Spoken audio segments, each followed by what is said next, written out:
So we're down to talking about the scope of the incident, and this is very much like TV type detective work. So first you've got to find your initial evidence, which consists of the person that reported some kind of problem on the network, and then you get enough information from there to figure out how to go next. Your original alert is somebody reports something, like a malware, a virus scanner on my machine went off or something like that. Then you look around for other detection systems, and remember that the administrators typically don't think like incident response people. They just think about how to fix it so it'll work again. They'll do things like just re-image the box to make it run again without thinking at all that that's destroying evidence or anything, because they're on a different path. But then you find your preliminary evidence, figure out what sources you've got, which I mentioned before requires thinking in terms of something that will not flood you with too much information, something that will give you a reasonable small amount of information that gets you close to making progress. You want to have something that's easy to analyze, not a 100 gigabyte disk image, but something like a log file that you could grep through and find interesting events. So if you find malware, there's things it creates directly on the system, like files and registry keys. There's operating system artifacts that are created indirectly when something runs. Every time you launch any program, the prefetch folder gets a shortcut to that program, and the last 128 programs launched by every user account are stored there with the time they were launched, and it's a very useful way to record what's been happening. Then their applications store things like browser histories, and there are network artifacts like firewall logs and such, and all of those may have valuable information for you.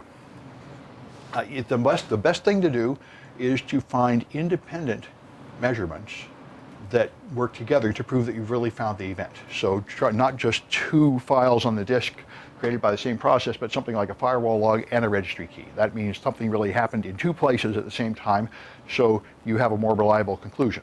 And also, if the attacker is trying to hide their traces, it's very hard to hide traces from multiple sources. So anyway, that's more likely to be accurate. And so now you try to find out what you've got. The one big concern is the attack still underway? Is the attacker still doing harm to you? If they are, that's really important to figure out quickly, because you might want to stop that or disrupt it in some way to avoid having more harm done. And then then you can start getting your indicators of compromise. Start with what you've got, like a time scale, and design some way to detect what machines are involved in it. So here's your course of action. You have to have something that gives you an answer to a question quickly and that follows the evidence. You have to be careful not to jump on the first idea and follow it too far, but to remember you're guessing. I watch a lot of crime shows on TV, and the smart ones remember, I don't really know this, I think this, but maybe it could be that, your evidence could be misleading you, the people could be wrong, you have to keep an open mind and not get stuck on one idea. So consider you got multiple independent sources. Of course, consider if you have to forget analyzing it further and fix an immediate problem, like something is actually hurting the customers now. So here's some scenarios, which are supposedly synthetic scenarios from several incidents, so they are not violating their non-disclosure agreements. So you got a large online retailer, and somebody's complaining that the customers are getting spam after they buy from your company. So apparently there is some kind of leakage of customer email addresses coming out of the company going to a spammer, and that's not good. So, but all you have right now is anecdotal customer complaints, and I must say I have students that tell me this all the time. Well, I signed up for this, and then I got a phone call. They obviously sold my data, and you really don't know that. You don't know what was the source of that. It could have been someone else.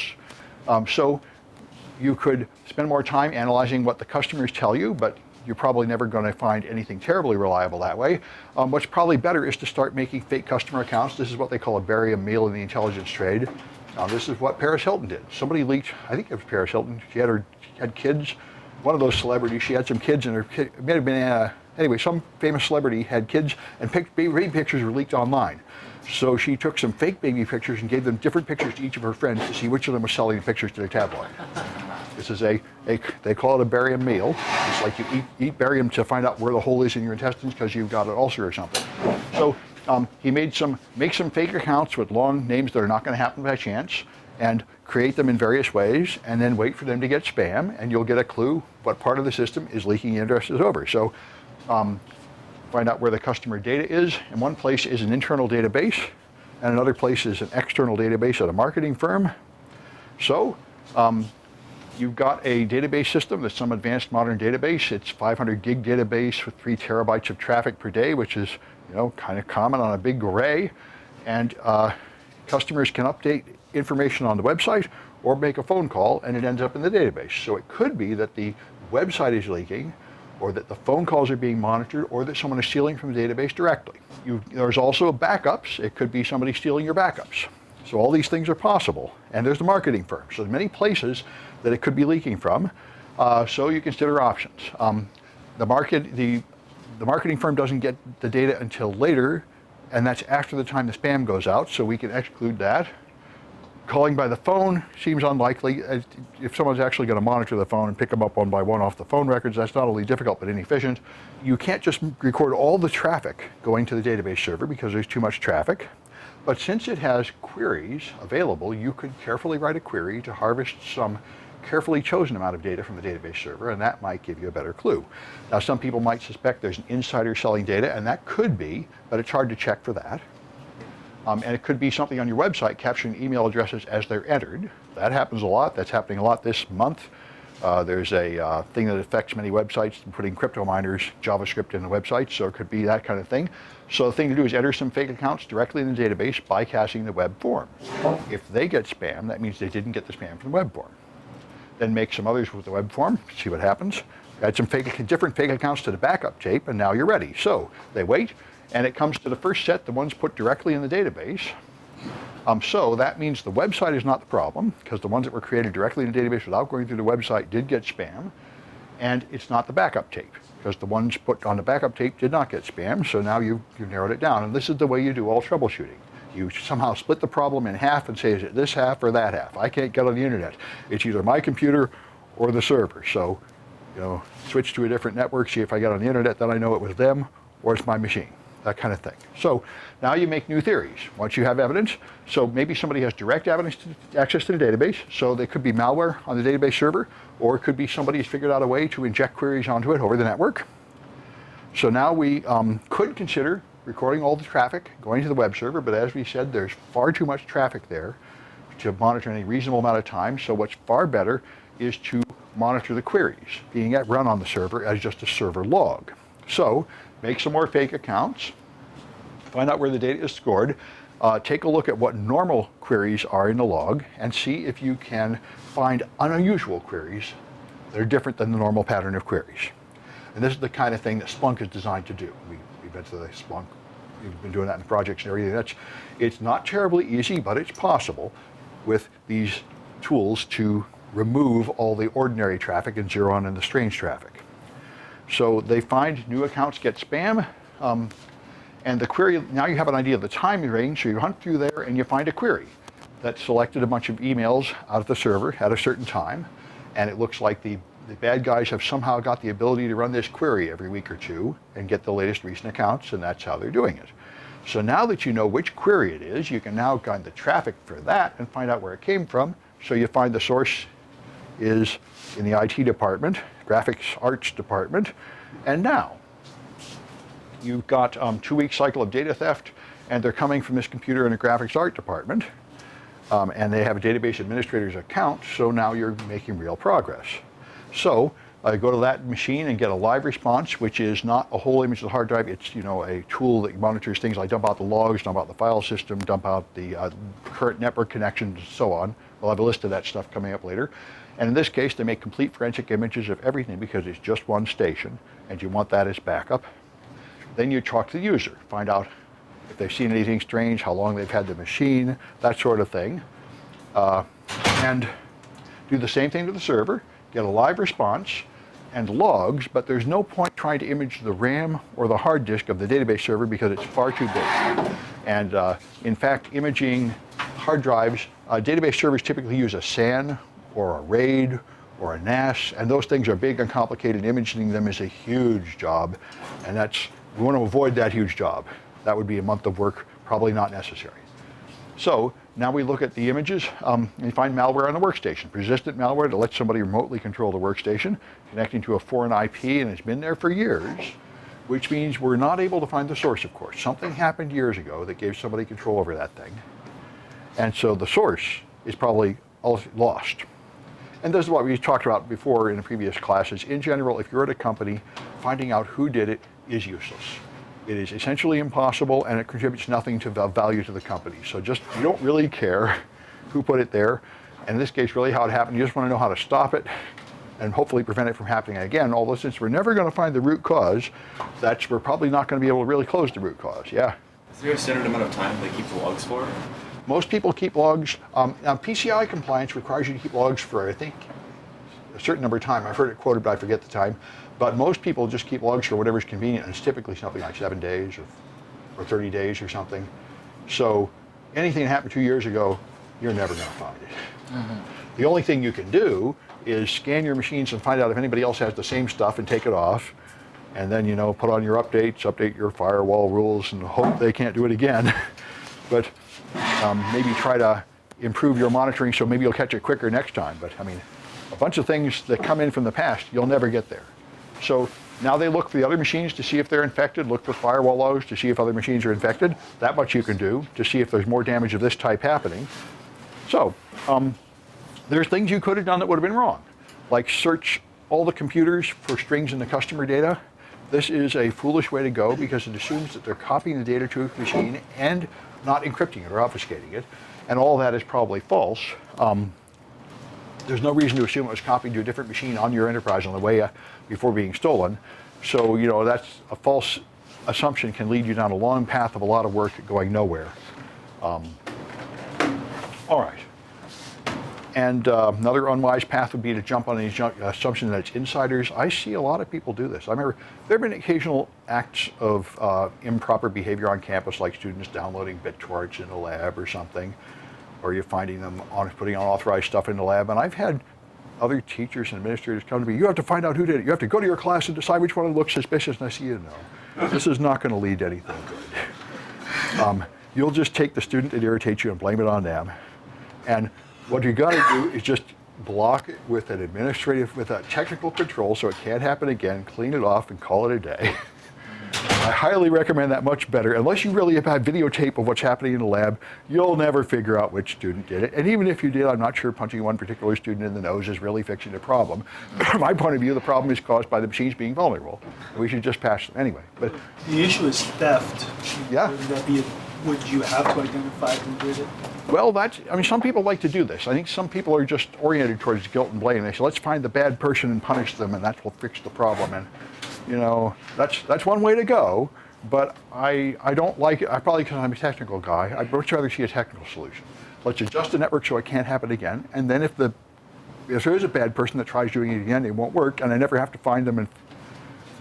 But if you really do have someone inside your company you have to catch, then you really have to get real evidence about that person. So then what you have to do is put monitoring software on their machine and let them do it some more and catch them in the act. That's how you do it. And it can be done, but it's a whole lot of work. And if you were wrong about it being an insider, you're again totally wasting your time, not fixing the problem and running around. So I have to see a lot more evidence that it's an insider than you have here. But that's the point. So here's things you might do: focus on insiders and spend all your time hunting through your people. And this is where the NSA's been at for the last several years. Ever since Snowden, they're terrified of insiders, and they have enormous pressure from above. Make sure all your people are loyal. So they're making them all take polygraphs and monitoring what they do and background checks. And this is pretty nasty. Makes a hostile work environment, makes everybody unhappy, and is relatively ineffective. You'd rather not go there if you can avoid going to that paranoid place where everybody is afraid of their boss thinking they're an insider, an inside betrayer. That's your witch hunt and such. It really fouls up your company. You don't want to go there unless you have to. Apple had quite a bit of this, where Steve Jobs actually took a dozen of his own employees to court to sue them, which is kind of madness. I mean, you don't need to go to court to punish your employees. You have the power to directly punish your employees. You can cut their pay, fire them and stuff. You don't need to go to court. But he was so upset about them leaking out secrets. Apple is much more worried about secrets apparently than the Pentagon. I mean, every new version of the iPhone has to be a top secret thing, and nothing can leak out until the carefully planned presentation, which Steve Jobs would get on stage and present it just his way, and he would be very, very, very angry if anything leaked out about it before that moment. Well, Yeah. I heard that one time there was a leaker and he got so upset. Listen, I'm going spend no matter what. Takes $1 million, I'll spend it for that guy. Yes. But anyway, I know it is. It's a big issue. They and this is what happened at Google when they got hacked by the Chinese. They said, you know, we got it. We're not going to put up with this. We're going to stop it. We're willing to like completely close our Chinese operation and expose the fact that we've been hacked and make a huge worldwide scandal because I'm so angry about the personal betrayal of them. And it just happened in Pennsylvania. Pennsylvania school district, I think, got hit with ransomware, and they could have paid $30,000 ransom to get the stuff back, but they paid $700,000 to Microsoft to rebuild all their servers rather than pay the ransom, which is probably, I would have been probably for that. I would hate to say I paid the ransom to a criminal, but it is, of course, much more expensive because the criminals are not stupid and they price their ransom at a smaller amount than you'd have to pay to do it the other way. If you had it happened to the college got back ransomware, but we had backups. If you have backups, it doesn't matter at all. Then it's not a huge bill to recover. And that's the real lesson. If ransomware hurts you, this proves you don't have the right kind of backups. Improve your backups. Anyway. How do you pay the ransom, Sam? Bitcoin? Bitcoin. Always Bitcoin. And you send some anonymous Bitcoin address, and then they send you like the key to decrypt your stuff, or else they don't. There's fake ransomware. And most of the Android ransomware, if you disassemble it, which is very easy because Android stuff is very easy to read, it just destroys the data and there is no key. But it tells you there's a key, it takes the Bitcoin, and then they leave, and you don't get the key, and you don't get your stuff back. But quite a few of the big PC ones, you really do get your data back, and that encourages you. It's an ongoing business model. They have customer satisfaction, so it's successful. Anyway, so again, if you jump to a conclusion here, you're wasting a lot of time. This is people that are hunting through the database server to hunt for malware on the database server. And as we saw, there was no malware on the server. It was on one of the other machines, which would send a valid query to the server. So there's nothing wrong in the database server, and you can hunt there forever. You're never going to find the problem. So that's an example. And there's another example here, an ACH fraud. So somebody tried to transfer a large amount from the company, and they found that it was an automated clearinghouse transfer to some account that was never used before, and it flagged a control. This is why you should have multiple levels of control in the payment leaving your company. There's been a scam that was real popular in the last few years where you simply send an email to a purchasing department at a company and say, the CEO says you should pay $1 million to this other company here, and a lot of people will just do it without verifying it first. So you should have controls that notice when some large amount of money is going out and ask somebody, is that really approved? And so this went from the chief financial officer's account, but he says he never authorized it. So apparently somebody was in the CFO's account, and it was initiated a day ago, and the source IP address was your company's public IP address. So it appears to be a transaction that originated on premises by an authorized user. You look at the firewall, that's one place to go for evidence. Go to the CFO's laptop and gather what you can from that quickly, because maybe you're going to find malware on there or something. And the firewall logs show you the two computers logged in at the time of interest, one from the CFO's IP and one from another IP that you don't know. So you now gather forensic evidence from the CFO's computer. You take everything because you don't want to lose. Volatile evidence will be vanishing, so you get it all because this is a high value item and you only need the data from one machine. And then you try to track down the other IP address. You need the DHCP logs to track down the meaning of a local IP address, of course, but you can eventually find the MAC, and now you find that it's the MAC of the CFO's laptop. So one thing a person might do at this point is decide it must be the CFO doing it, but it could also be malware on their machine. So off they go, left for the day, had a meeting, all this jazz. He said he used the bank's website, but he didn't do it, and he claims to be innocent. He said he doesn't know anything about it. So He's a virgin, huh? well, yeah, he's innocent, yeah. Like that guy from the Supreme Court, he totally didn't do it. Everybody's lying, it's all a witch hunt. And so you see that his computer did it, and he says he didn't do it, and you have firewall logs, and you have all the evidence you need to answer this question. So now you can form some theories. Perhaps somebody snuck in his office and used his computer. Maybe there's malware on his computer. Those are reasonable options. So consider that the room layout of your company is such that it's unlikely someone can walk in there and casually use his computer without being observed. And when you look on there, you find evidence of malware on his machine. So apparently somebody managed to put malware on his machine and use it remotely, which is quite common. That's the whole point of all these remote access Trojans. So a thorough forensic examination will show that how he got infected. And now you hunt through the rest of the company trying to find that infection. Now you know what it is, you find your indicators of compromise, and scan the rest of your network looking for not whole hard drives, but something you can find like registry keys, network traffic, and that sort of thing. Just find out who else is infected by the same junk. So again, if you don't find any antivirus or IDS alerts, one thing a lot of people believed, I don't know how many people still believe this, but as recently as maybe 3 years ago, a lot of people really believed in antivirus. They said if the antivirus didn't go off, there must be no viruses on this machine. This is fabulously wrong. It is entirely possible that your no antivirus and your IDS says nothing and you're totally infected. It's very easy to sneak malware past that stuff, and it happens all the time.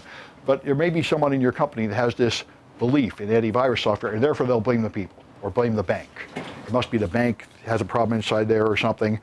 All right, and of course you're wasting your time here, especially trying to pressure the bank into analyzing something when they're totally going to just say it's your fault.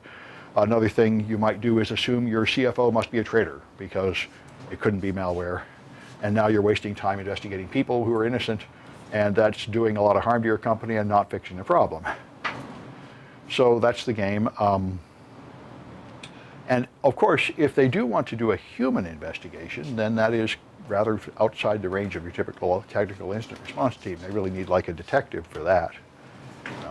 Anyway, so that's the examples of scoping issues.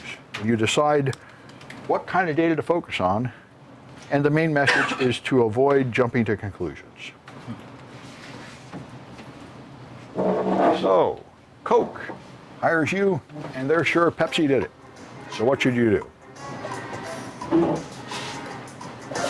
You need alternate theories, of course. You don't want to let somebody hire you to investigate and then tell you the conclusion before you start. That's kind of senseless. All right, anyway. All right. Oh, this wasn't a popular answer. I thought it should have been. Anyway. All right, so Mint gets hacked. This happened a couple years ago. Customers are downloading infected files. What should you do? Mint is a form of Linux. And they got hacked and they poisoned the executables people are downloading. Right, that's an emergency. You don't want to let that go on. So you have to stop that from happening, like take down the website for maintenance or something so people quit downloading poison while you fix the problem. All right. All right, so your database server shows suspicious queries and the administrator wants to image the SAN. What would you do? All right, you want to find a better kind of evidence because imaging a storage area network is a huge job, and that's probably not the best way to get to the end. Doing something like a log of the queries would be far more practical to find out what's going on here. All right, your CEO wants you to hack back. There's another thing you hear about a lot. Hack the attacker back. So what should you do? That's illegal. I would recommend quitting.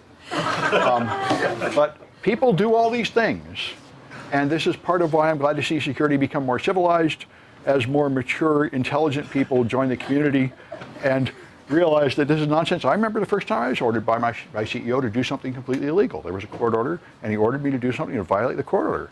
And I went to the second in command, and I said, dude, I am not doing that. I can get another job. I'm not breaking the law. I don't know what planet he's on. And he said, oh, I'll talk to him. And I didn't do it. But I mean, I said, you know, this is just a job. There are other jobs in the world. I don't need to go to prison for this job. And I don't know why he thinks I would. Yeah. The one who has that job happens to be Google. What's that? You quit. Well, this did happen to Google, and they hacked it back. And the Secret Service told them not to, and they did it anyway. They hacked China back and stole all the stuff. It started a huge scandal, but no, they didn't get prosecuted, but in principle, they could have been. It was a famous example of hacking back, and we had a Secret Service agent talking here, visiting, and I asked her that, you know, didn't you tell Google not to do it? And she said, yes, we told Google not to do that, but, you know, we didn't press charges later. But technically, them hacking China to steal it back was just as illegal as China hacking them to steal it in the first place. But there is no higher court, really, and, you know. What about that whole state actor thing? You can't make Holland can't go to war. Oh, sure, yes. They could have prosecuted them for committing an act of war on another country. A bunch of things could, in principle, have happened. and they chose to take the risk.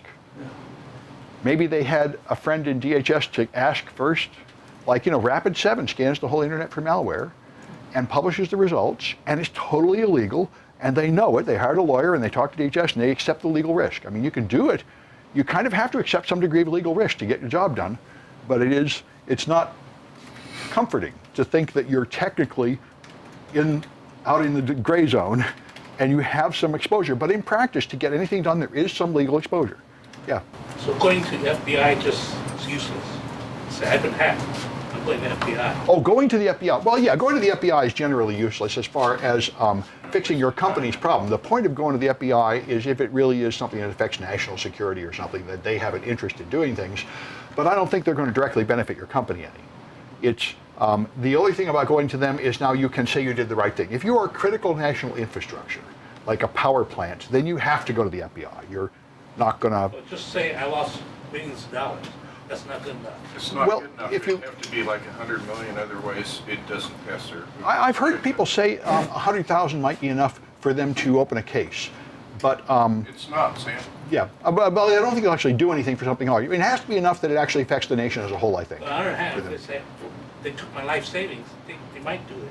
No, not They if, won't. unless your life savings is a lot. If your life savings is under some threshold amount, it's not big enough for them to care. It's just a normal police issue then, and the police really can't do anything because it's outside their jurisdiction. This is why internet crime is so popular. Most victims have no real recourse. I got taken Yeah. for $1 million and they just considered it a civil case. You go sue the other party. Yeah.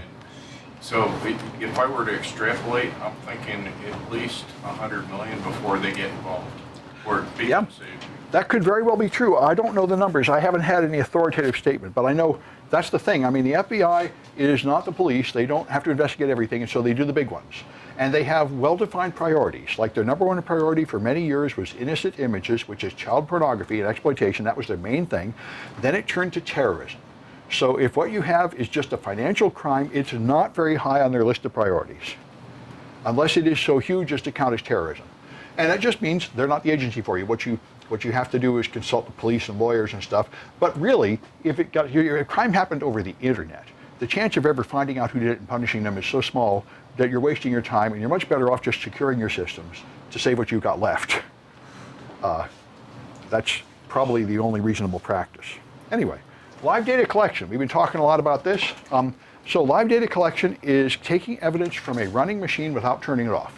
The point of this is you get volatile information. The disadvantage of this is it's constantly changing, and your collection process involves running some kind of software on the machine, so you do modify it in the process of getting the evidence. And the same thing's true of fingerprints and blood spatters. Your investigation process is not harmless. It affects the evidence, so you just have to be aware of that. Get log files, file listings. You'll try to find some way that's fast without burdening the machine too much, causing a tie-up in the network, and without running any more software on the system than you have to. So live response. You generally do live response when you need the volatile data, when you think there is some running process or network connection currently there that matters, like a malware infection. If you think all the evidence is on the hard drive, then you don't need a live response. You can settle for a hard drive image, which is the old-fashioned way to do it. So try to do it in a way that won't mess up the system. If you have a lot of systems to investigate, like a whole corporate network, then this is really your only option. You are not going to image all those hard drives and examine all that evidence. You have to just send some kind of network query that gives you a network response. That's the only way to practically do a lot of machines.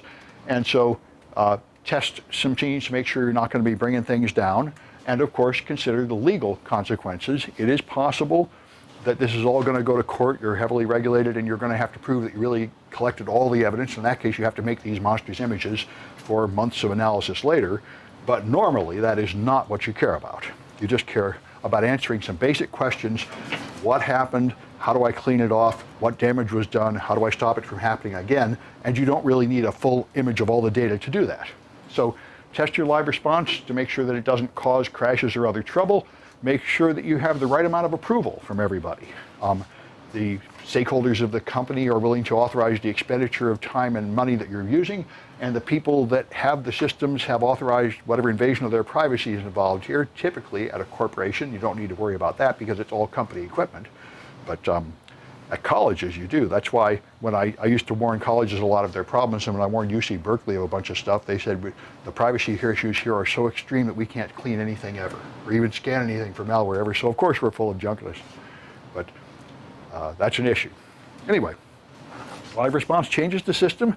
It is not mathematically perfect the way the old-fashioned hard disk forensics was, but this is the modern way to do it because it's the best way to get to the end and find the answer, and you just accept that you can't repeat it and get exactly the same answer, and it does involve some changes to the system. So when you get a list of things, some of those things are put there by your collection process, and you just have to be a good enough investigator to say, this is what the perp did, and this is what I did, and I can tell the difference. Which is the same thing fingerprint and blood spatter people do. You know, this is the chemical I used to get the blood off the wall. That's not part of the evidence. It's in the sample, but I understand how to tell one part of it from the other. And so you can just write a bash script or a DOS script or a PowerShell script to just send queries to the machine. You can write in other languages like Perl, or you can get a live response product, which just automates this process. So you consider whether you have a good tool. There aren't very much in the way of good accepted live response tools that are standard.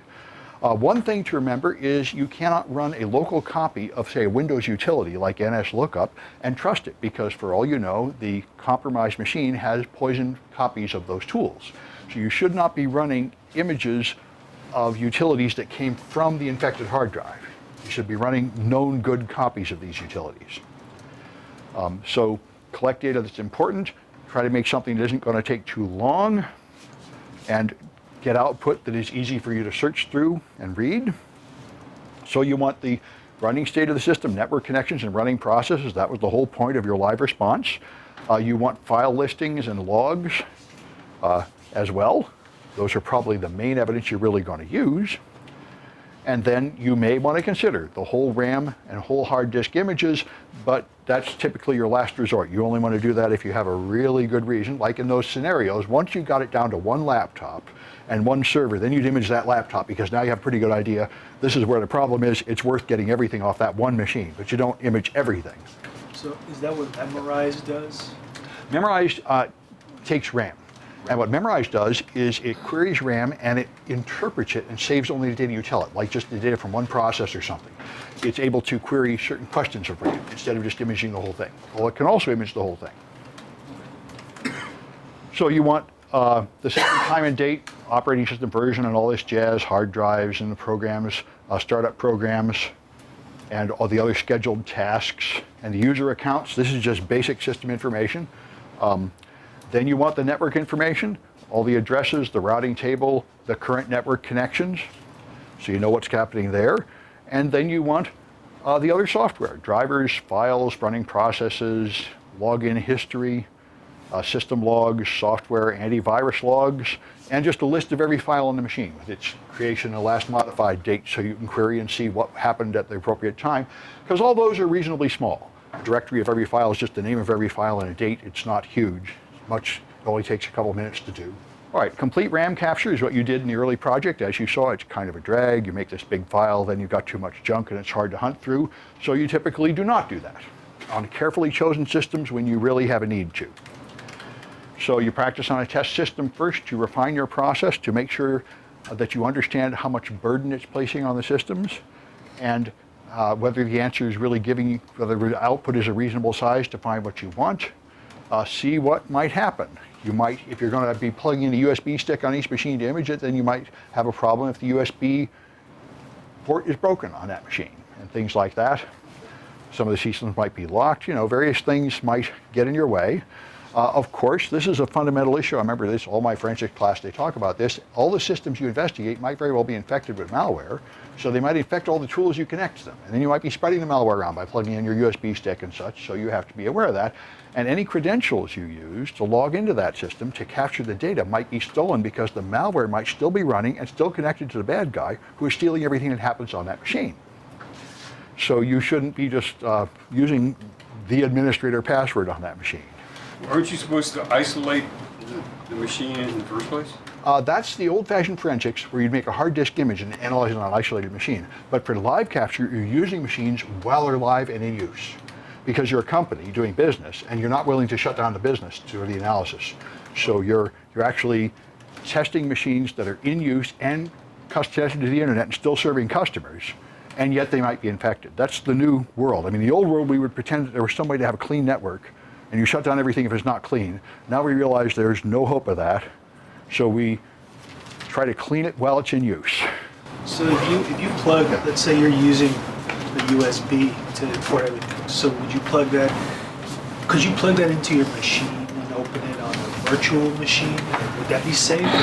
Or? Well, if you plug a USB stick in, you choose whether to connect it to the host or the virtual machine, and whatever it connects to, it then may have the ability to write to it, unless you can set up write blocking, which is not common.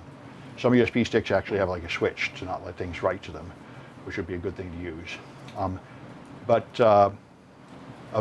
If you connect the virtual machine to the host and not a USB to the host and not to the VM, then malware on the VM typically could not infect it. Although there are VM escape attacks, and they're getting more common, although they're still quite rare. I've been talking about this in another class. Right now, I'd say you can trust the malware in the VM not to spread to the host, but this is just a time-dependent thing.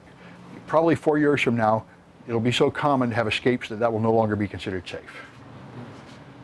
Anyway, so you may infect any media, and so here's your recommended procedure. Whatever you do, make sure and document exactly what you did, because it might turn out that what you're doing is wrong, and you better have clear records so people can understand what problems it caused later.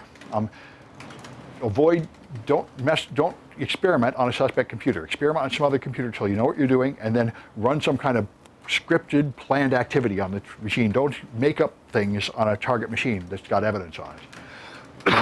And then keep a log of what you got, and keep some kind of record like a cryptographic checksum, MD5 or something, of the results, so that you can prove that this is what I got and it hasn't been altered later, because everything you do may end up being examined by higher authority, either in court or by other people at your company, because it may turn out that something's wrong with what you're doing, and this is going to have to be redone by somebody else, and then they're going to wish you really wrote down exactly what you did.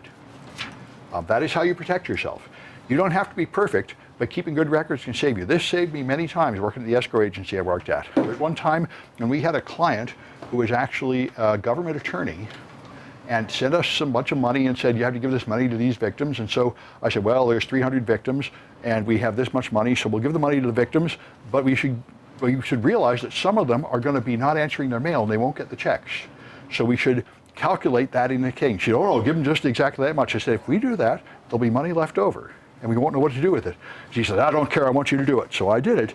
And then they came back and said, what did you do that for? Why is there money left over? You've ruined everything, and tried to blame it. And my boss called me into his office and said, my comment to you is, this is a really good paper trail. We're okay here because you totally told her this is going to happen, and she totally told you to do it, so now she can't blame us like she's trying to do.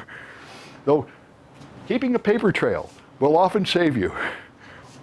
Why did you do this stupid thing? Did you get authorization to do that stupid thing? I said, yes, sir. In fact, I told the boss, this is a stupid thing. He said, you better do this stupid thing. I said, okay, fine. But make sure you have that paper trail. All right, so automate everything. That's the best thing. You just run some kind of script, then you totally know what happened. And now you've got evidence, so preserve it with a chain of custody and a checksum, and that's the game. They say find credentials, use credentials other than a primary account. If you have to use the administrator account on an infected machine, then you should change the password everywhere else. That sort of thing. Don't do anything extra and unnecessary. And of course, don't use the suspect machine to perform analysis. This is what amateurs do. They walk up to the machine and start executing commands and let's find out what's wrong with this machine, which is of course what tech support would do, but that's not what an investigator does. You don't alter the machine to find out what's wrong with it. So there's horror stories. Here's people that would copy the toolkit to the affected system, collect the data, put it back on the same system, which is a terrible place to store it, where you can't trust the storage and you're altering the system. Remotely log into everything with the domain administrator account, run local tools so the bad guy gets those privileges. And this is, of course, the way everything was done up until about 10 years ago. Kick out the plug. If you have a computer, you pull out the plug, then image the hard drive. That's it. That's all they thought you should do. Anything in RAM is of no importance. And that's the standard old-fashioned way to do it. And in the modern world, this destroys all the evidence because it's memory resident malware, so this is useless. It's not helping you at all. But that is the way everything was done up until about 10 years ago. So here's a good way. have a network share someplace with throwaway credentials you don't use for anything else, and you have a read-only folder containing your executables, which you run from the network, so it has a known good copy of the program, and then you have some place to write the response on a network share, and that way you do as little damage to the system as possible, and you don't trust anything on it. So you go to the share, run the response directly from the share, and when it's complete, you look at the temporary share location and analyze it from there so you don't have any further interaction with the machine. It's a good idea. This is putting your data someplace safe outside the attack zone. So now this is block your evidence machine so that it can't be infected or under remote control. Like you're saying, this is what I say you do analysis on an isolated machine, not connected to the internet, so you know nobody is seeing what you're doing. And then you have some kind of clear logs of what you did, and hopefully a normal formal process that goes through the same steps every time. That's always best. You often have to deviate from that, but the best thing is to have a clear formal process, because then it's thorough, then you know what you're doing, and if you end up having to fire people, they can't go to HR and claim selective prosecution and say, we just did the standard thing, same thing we did to everybody else. It's better. So if your air-gapped computer doesn't have a network, what if you want to investigate a malware that connects to an outside? Yes, if you want to, if you want to investigate how malware connects, then you do like a live malware analysis, and you do that on another machine. But your evidence analyzing machine would typically not be connected to the internet. And you don't want to mix those two things, because if you're going to be running it in a virtual machine, getting it infected and getting a network, you certainly don't be doing that on your analysis machine, which is supposed to have results you can trust. You have another throwaway machine somewhere that you do that on. It's a different activity. So you analyze a copy of it somewhere else and then come back. And we'll see that in the project. I'll show you a little later. So some computers can't connect to external media for various options, so you can put your tool, bring your tools in various ways. You can even make an encrypted tunnel, like an SSH tunnel or one of these other tools that sends some kind of data over the network. If you have some weird OS, I don't know how common this is anymore, but in police investigations, people often have old machines, goofy phones, and stuff like that. Usually companies have standardized on one machine, but anyway, you may have to write your own script or do a manual response. I have heard of police investigations where they could not run any kind of weird software at all, and they just took a camera and photographed the text messages. Go to the next one, photograph it. That collects the evidence. You know, it's not like mathematically perfect, but the evidence came off of there. It's good enough in court, because the real evidence in court is the human testifying, saying, I did this, and I found this on the phone. That's the real evidence, not the technical stuff. Have your checklist of your steps. Know your command line options. You'll be executing basically command line commands like netstat and such, and dir, and maybe PowerShell or bash commands depending on your system, and then automate it if you can. Make some kind of script so it will be consistent, and this is just a good idea. All right, I got a few cahoots. All right, I remember this happened to somebody I knew. The suspect reinstalled the OS to hide the evidence. So now what do you do? All right, you do a hard disk image, because reinstalling the OS does almost nothing. It's like deleting the files, except for the files that were explicitly written over. The old files are still there. In fact, the case I knew, the suspect sold their laptop to their attorney, who reinstalled the OS. And then they said, gee, I'm sorry, we accidentally destroyed the evidence. And he said, oh, that's no problem. Well, I'd like to examine it anyway. And then they settled. They said, oh, we're screwed. Because they're too ignorant to realize that that does not mean the evidence is gone.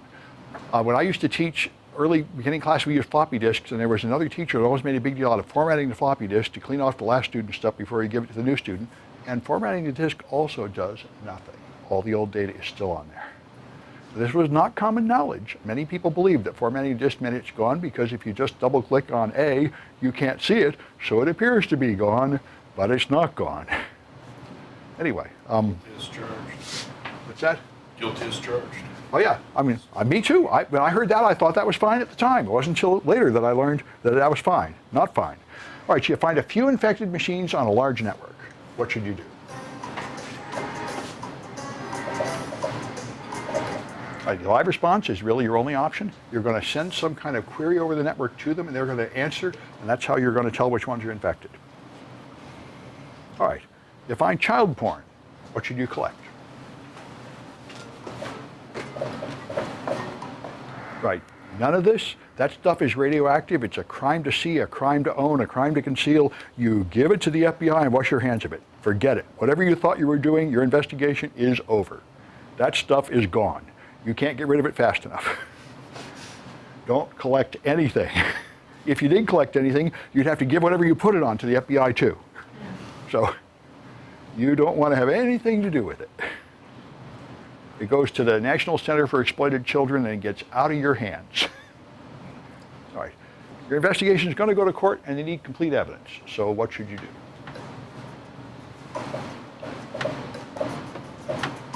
Yeah, more than one. You should do probably a hard disk image and a RAM image. That's the whole story. You might do the live image too. I don't know, but anyway, that's what's the complete evidence. That's if like that case where you have an infected laptop for a high-value transaction. Then you'd get everything because that one machine might merit a lot of investigation. All right. So a jealous husband wants evidence from his wife's laptop. This also happened to one of my students. So now what do you do? You can't do any of that because this is not Saudi Arabia. Women have rights. She cannot consent to this search. He cannot say, I authorize you to search my wife's laptop. It does not work that way in America. And I told the student that. He called me. He said, I wasn't sure. So what I did was I quoted a really high price so he would go away. And I said, well, that might not be the perfect response, but at least you didn't do it, thank God. Because you need her permission to search her laptop.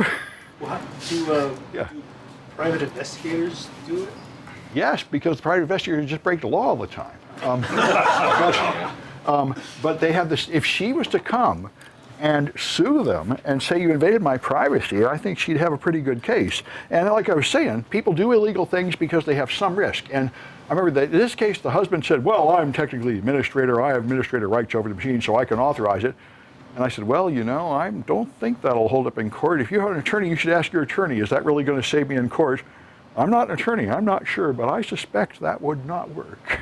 So Sam, I thought that applied to government. What law applies to a private Oh, entity? the Fourth Amendment applies only to the government. But everybody else has privacy in that you have to consent. If you just have your laptop at home, if the cops want to search it, the Fourth Amendment protects you. They have to have probable cause. If some random guy that's not even a cop wants to search it, he needs your permission.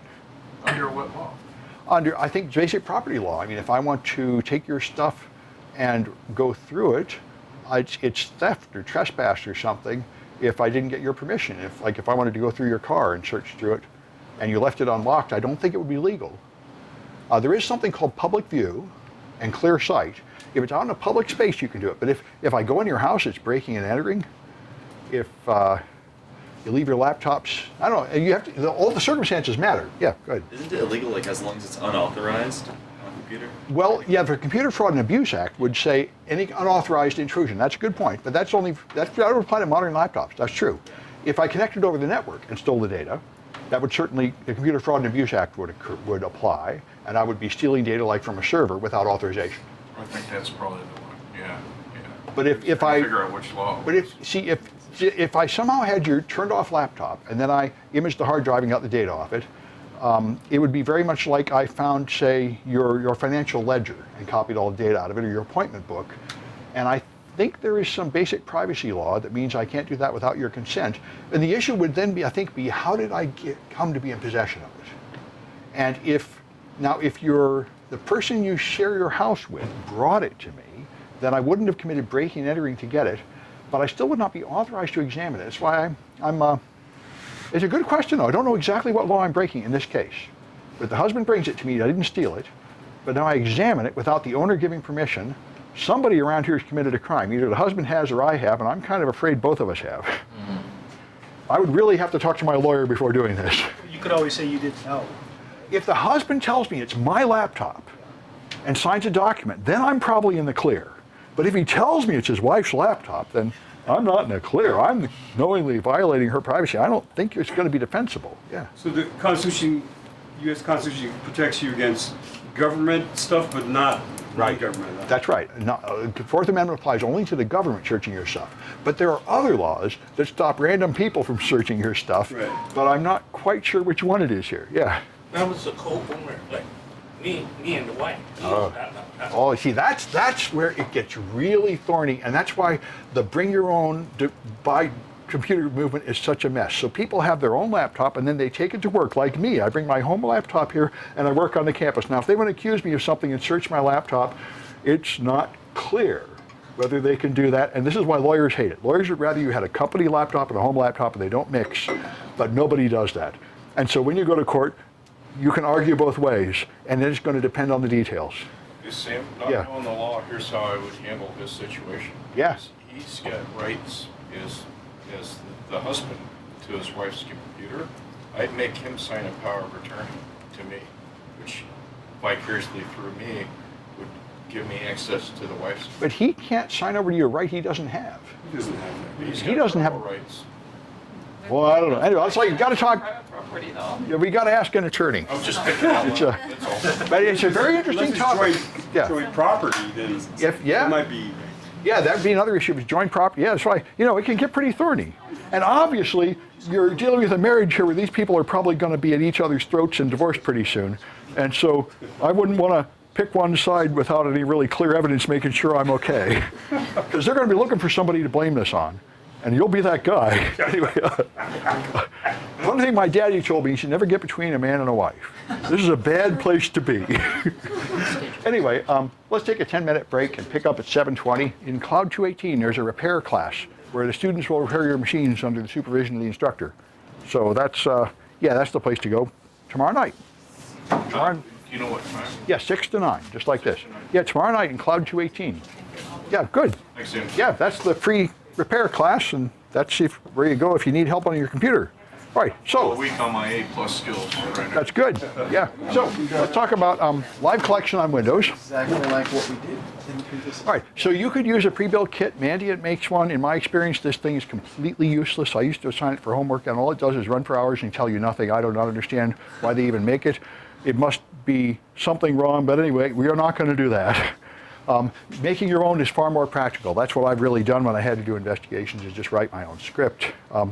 Anyway, so Redline has an MSI package you can install on things and put a collector on machines, and then it will just run for hours and give you nothing. But in principle, if it actually did what they said it would do, it would automatically harvest a bunch of stuff like the running processes and then automatically flag the malware by comparing it to some kind of database.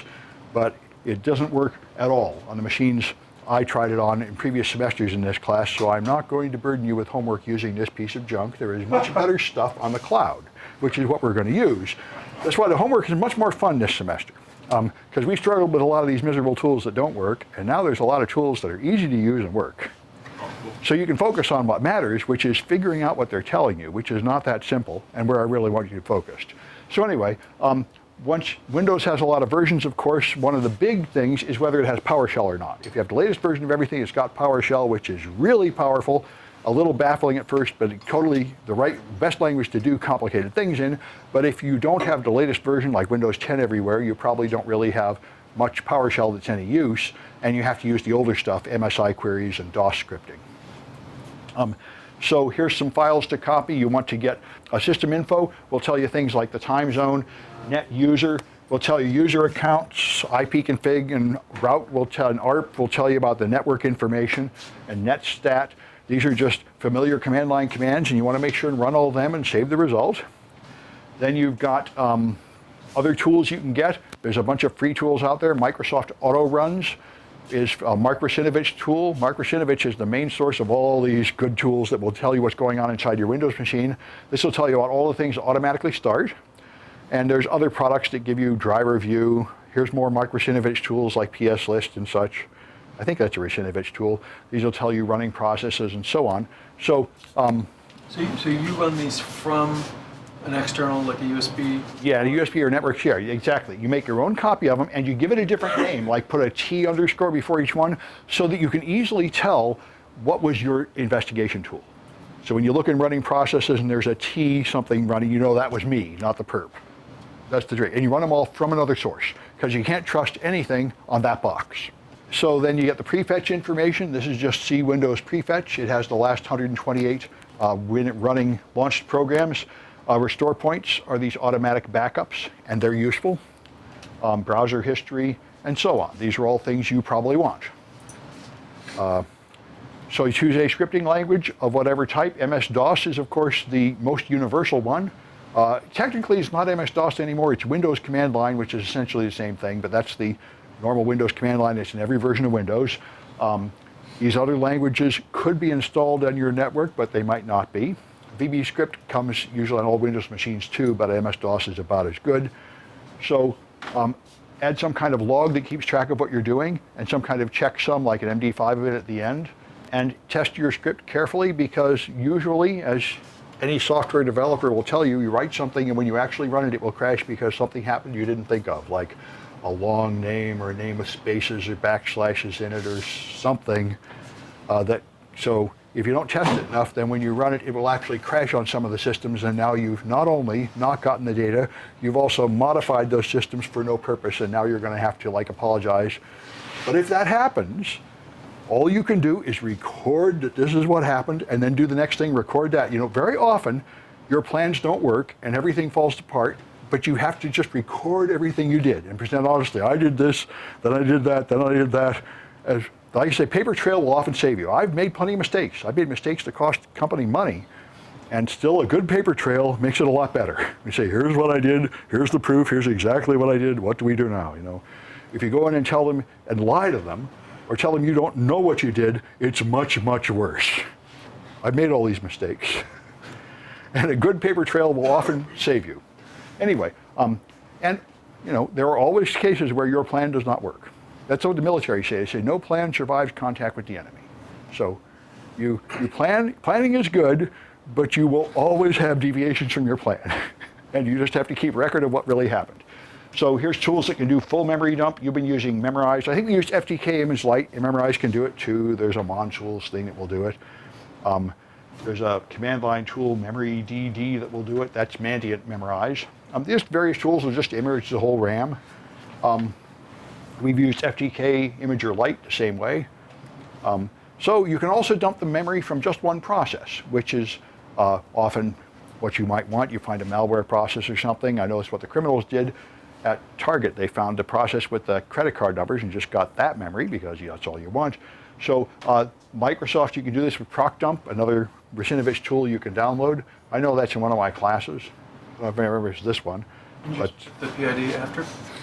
yes, you just type it and it'll give you the help message. But yeah, I think you process name after it is all you need, and then the name of where you put it. And there's a switch before it, which I used MA to see how much memory to grab. There's various different kinds of dumps. It's in the 126 class that we did that. We're cheating at Minesweeper by dumping the memory, and you can find where the mines are.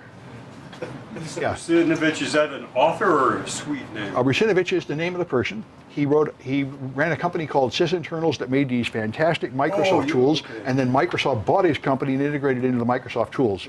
So he has about a dozen tools that are famous that are invaluable to analyze Windows machines, to make them run better, find malware on them, or do forensics on them. You've got to use SysInternals tools. They are the cat's meow. Proc Explorer and stuff like that? Yeah, all that stuff, Proc Explorer.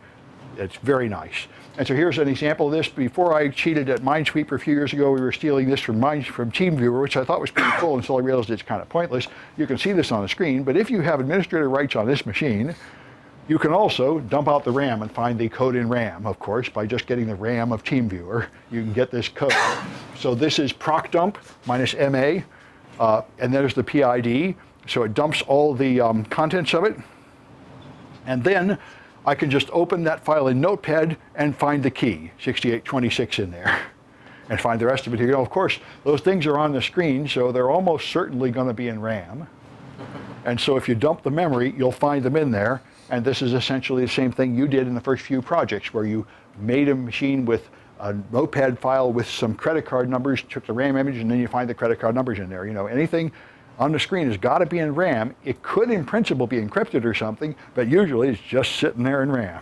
Yeah. I noticed that you didn't want us to close the Notepad files. Right. If you close it, then it might vanish from RAM, and it might not. It's safe. If it's open, then you know it's in RAM. Although, like a few years ago, I went to Hope and I gave a talk about this. You could totally steal passwords from browsers from the RAM. And when I tried it this year, it doesn't work anymore. So I think the browser makers have finally figured this out. And they actually remove it from RAM when you go to the next page or scramble it or something. You can't just find your email password just sitting in RAM after you log into Gmail, which you used to be able to totally do. I did it at Hope. But it's easy enough to prevent, and I think they finally wised up and realized they should be doing that. Yeah. Is there, what's the point of password encryption then? If it's, What's that? if you can find the password, what's the point of encrypting it? Oh, well, if you encrypt the password, then it'll be harder to find. If you do it correctly, it'd be impossible to decrypt. This is, of course, you say, if you encrypt it, what's the point? And that is the question you can ask Microsoft, because your administrator password is stored in reversibly encrypted form in RAM, and the key is in RAM. So if you use a tool like Mimikatz, you can still get it out of the RAM, because they do encrypt it instead of hashing it. A hashed password is hard to reverse, especially if they use the proper hash function, which Microsoft does not. They use a horrible hash function, which is trivial to crack, but Linux passwords and Mac passwords are in fact hashed with a good system, so it is very hard to steal them. Microsoft passwords are pretty much just thrown in the corner so you can just pick them up and take them. It's pretty rude. And you don't even need them. You can just do pass the hash to move around a Windows domain. Microsoft has a lot of security problems around passwords. That's why their latest version, I've read this just today, Microsoft has now made a cloud service you can log in with no password. It just recognizes your ID, your device. So that might be a step up. Depending on exactly what they're using instead, knowing Microsoft, it's probably something horrible. But anyway, the general idea is good, but Microsoft always trumpets these security features, and when you get into them, they're usually a lot less powerful than they sound. Because they have a very strong marketing team that exaggerates the benefits of each of their new products. Yeah. I didn't mean to interrupt you, Sam. All right. Oh, my bank just went to that today. It was the first time they're recognizing my device instead of me. Oh, good. Yeah. I know this. I think this is drawn to the military. I think the Army declared like 5 years ago they're going to get rid of passwords entirely. So Microsoft wants that market, so they're trying to develop tools that will do it. In principle, you could have like a RSA key or a SSH private key on your machine, which is essentially impossible to forge, that identifies you like, and that's what it should be. I'm knowing Microsoft, it probably isn't, but that's what it should be. Then they can identify your device in a way that it's hard for anyone else to forge. Yeah. Okay, so it identifies your device, but how can it identify you? Well, it doesn't unless you add something like biometrics to it. Right. And that's, of course, another issue. Yeah. And by the way, I should be more careful in what I say. Private SSH keys can be stolen and put on another device. No, it's still two-factor. Oh, okay. Yeah. So you really should not have that. It should be somehow that key plus like the MAC address of the device or something, so that you can't just copy it to another device. But Lord only knows. Anyway, so Unix-based systems, it's the same story. The only thing you can really do is make your own script. There are no commercial tools available, so you write a bash script or something that executes commands like netstat and ls and stuff. Make some kind of script, put it in any language that works in your network. Typically bash would be the simplest one that you have on everything. On Apple systems, there's a thing called System Profiler that will give you a long list of everything, which is a handy place to start. And then you have all the Unix commands too to add whatever you don't find in System Profiler. And it tells you about all the hardware and everything, what brand of everything you've got. Hey, Sam, I'm sorry to cut you off again, but I've actually thought about this a lot. I don't use a Mac, right? Yeah. And I'm a businessman, consulting and all that. Would it make any sense for me to even accept Apple contracts if I don't use the system, or is it better just to stay concentrated on, Linux or? It's a business decision, I mean, the question is. In your career field, how do people make a decision just to ignore Mac if they don't use it, or do they? It used to be all over the map. It used to be that a lot of people just did Windows only. And in the modern world, I think that is no longer sustainable. Everybody wants Mac skills too, because every business has both now. And every business now has Linux servers. When Windows Server 2003 came out, Microsoft had their launch event, amazed everybody because they asked at the launch event, normally they couldn't speak the word Linux. They'd be like fired to admit it existed. Because Microsoft used to have this policy of never admitting that any other company exists. And if you went to the Bing map, and you went to the Apple headquarters, it was just an empty field. They'd erased it because their official policy is we're the only company on earth, you'll never speak another name. And at the Server 2003 launch, they said, how many of you out there use Linux? And all the hands go up and they said, we know. We understand everybody has Linux and Windows, and we're going to finally admit it and quit pretending that we can end that. Instead, we're going to sell you Microsoft Linux. And so, anyway, so in the modern world, I think this used to be possible. I think it's no longer possible. I think you really have to learn some degree of competence in Linux, Mac, and Windows, because they're all out there.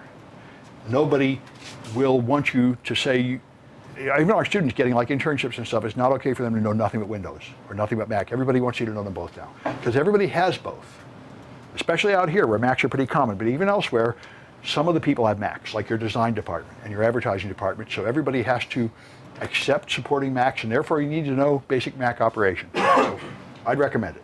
Anyway, so then there's Unix tools, usual stuff. You got date, you got dpackage get, which can show you what's installed.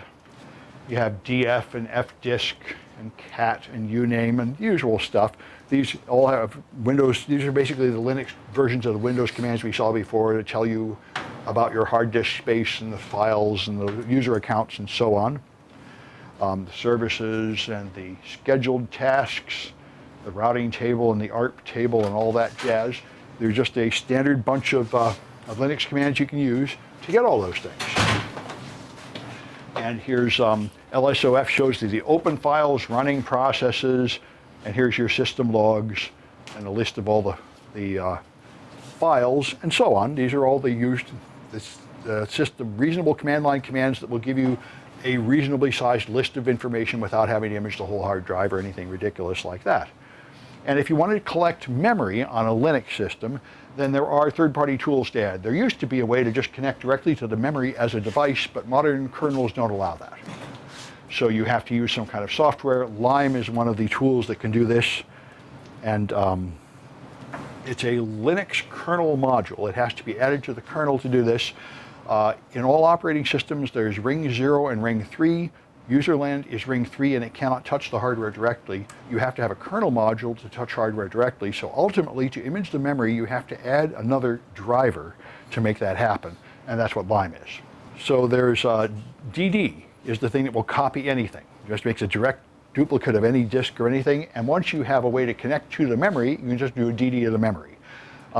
The government forensic lab in Florida made DCFLDD, which is the government's forensic lab version of DD, which just does the DD, and then it calculates like the MD5 hash and adds it to the end.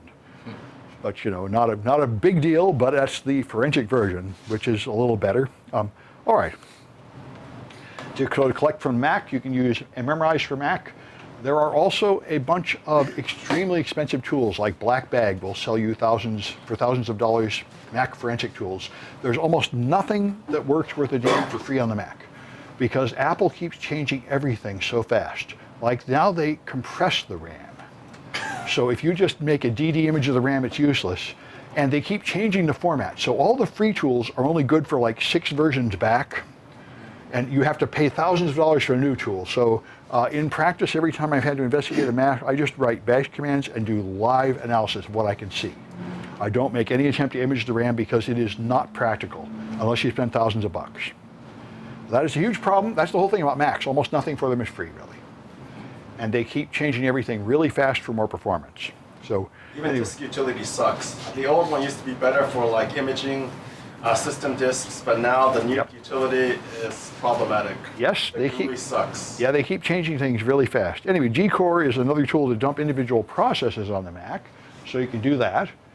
And I got a few cahoots about this, and then I'm going to show you the project, which is quite timely that you showed up, because this is the project that you are responsible for. Anyway, Denial, first road. Yes. The first river. There you go. So which tool works only on the Mac?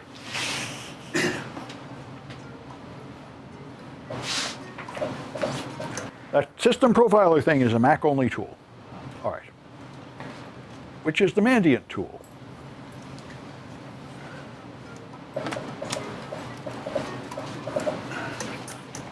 Redline, and as far as I can tell, complete trash. Although I'm sure somebody from Mandiant will yell at me on Twitter and say I can make it work, and I'd be willing to look at their video and see. I could never make it do anything. Anyway, so which tool runs on some Windows but not all of them?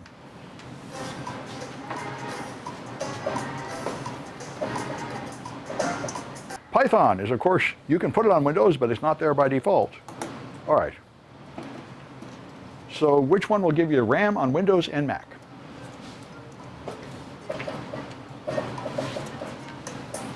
That's Memorize, has both Windows and Mac versions. So let me just record the winners, and then I'll show you the next project, which is Hotness. So this M. is win 3 times, very good. There's Tony, and there's Dan. Those sound like real names. So, okay, so we go to 152 and projects, and I just wrote this up today. I was very pleased. This is the Falcon Sandbox. So this is pretty bloody awesome. I found it when we were doing analysis of some malware that Kirk had in the lab. He managed to infect one of those machines so badly we couldn't clean it all, had to reimage the whole machine. And that was interesting. So, first we'll get something clean, like Google Chrome. I've been saying Chrome irritated me and I quit using it, but it's not malware. So, download a copy of Google Chrome. I got 32-bit installer, doesn't really matter. And then we're going to analyze that. This thing called hybridanalysis.com is a free online sandbox. It will run a virtual machine, run your stuff, run a bunch of monitoring tools, analyze it, and just let you see the result, which is bloody awesome. You don't need to configure a VM or do anything.